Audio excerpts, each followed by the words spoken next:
Assalamualaikum warahmatullahi wabarakatuh. Pada kesempatan kali ini saya akan menjelaskan materi lanjutan dari momen inersia, yaitu di sini ada tabel momen inersia untuk benda yang bergerak rotasi. Nah, di tabel ini kurang lebih ada 9 macam benda tegar ya yang dirotasikan atau yang diputar gitu ya, dengan poros ada di posisi seperti pada gambar. Di situ ada A, B, C sampai GHI di situ ya. Nah, ada 9 ini. Dari ke-9 ini itu adalah yang sering digunakan atau sering muncul di soal.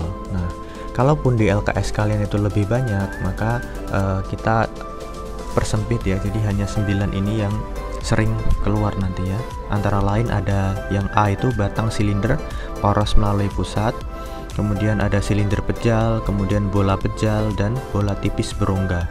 Masing-masing punya nilai sendiri, ada konstantanya, ada yang 1/12, ada yang setengah, ada yang 2/5, ada yang 2/3, seperti itu.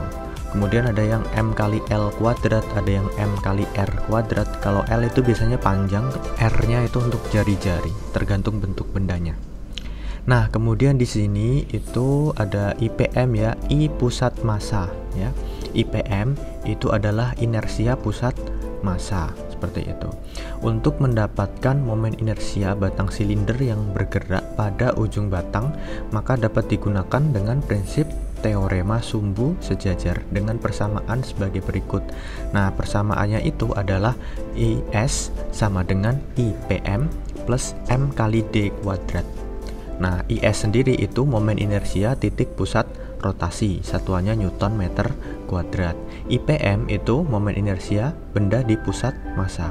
PM itu pusat massa, IS itu inersia pusat rotasi. Seperti itu. M-nya massa, D-nya adalah jarak antara titik pusat massa ke titik rotasi. Jadi, lagi-lagi yang dijadikan acuan adalah titik rotasinya gitu. Jadi dirotasikan di mana dia gitu. Ada yang di tengah, ada yang di ujung, seperti itu. Itu nanti yang membuat perbedaan antara masing-masing benda tersebut. Gitu ya. Jadi untuk persamaannya tadi ya, IS sama dengan IPM plus M kali D kuadrat.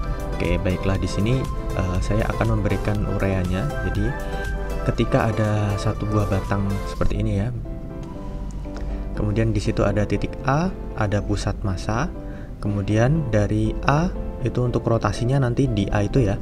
Kemudian PM-nya itu pusat massa. Itu jaraknya berarti dari A sampai PM itu adalah D. Itu adalah setengah L ya. Setengah dari panjang keseluruhan ya, L/2 itu. Kemudian kita tuliskan IS sama dengan IPM plus M kali D kuadrat. Kita masukkan IPM-nya itu berapa gitu ya. I pusat massanya. I pusat massanya untuk batang seperti ini kalian bisa lihat ya di situ. Yaitu 1/12 ya. Seperti yang di tabel A. 1/12 ml kuadrat ya. 12 ml kuadrat. Oke, plus ml/2. D-nya itu kalian masukkan, substitusikan ke situ. Jadi M kan kali D tadi ya. Nah, D-nya sendiri L/2 kuadrat.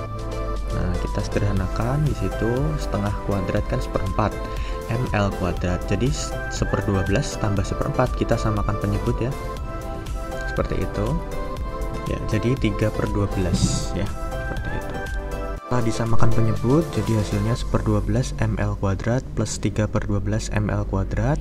Setelah itu kita jumlahkan, ada hasilnya 4/12 ml kuadrat. Kita sederhanakan dibagi 4 ya. Jadi 1/3 ml kuadrat. Oke, itu bentuk sederhana tadi ya. Nah, 1/3 ml kuadrat itu kalau kalian amati itu sesuai dengan tabel B ya. Batang silinder poros melalui ujung. Nah, sama kan berarti poros melalui ujung itu berasal dari yang melalui pusat massa juga, seperti itu. Oke ya. Jadi ketika porosnya ada di ujung itu di tabel B seperti pada gambar di tabel ya, 1/3 ml kuadrat. Asal mulanya dari yang di pusat massa itu ya, 1/12 ml kuadrat. Nah, sesuai tabel ya. Oke. Kemudian berdasarkan uraian di atas dapat disimpulkan bahwa Besar momen inersia benda tegar dipengaruhi oleh: yang pertama, bentuk atau ukuran benda, kedua, massa benda, ketiga, sumbu pusat rotasi.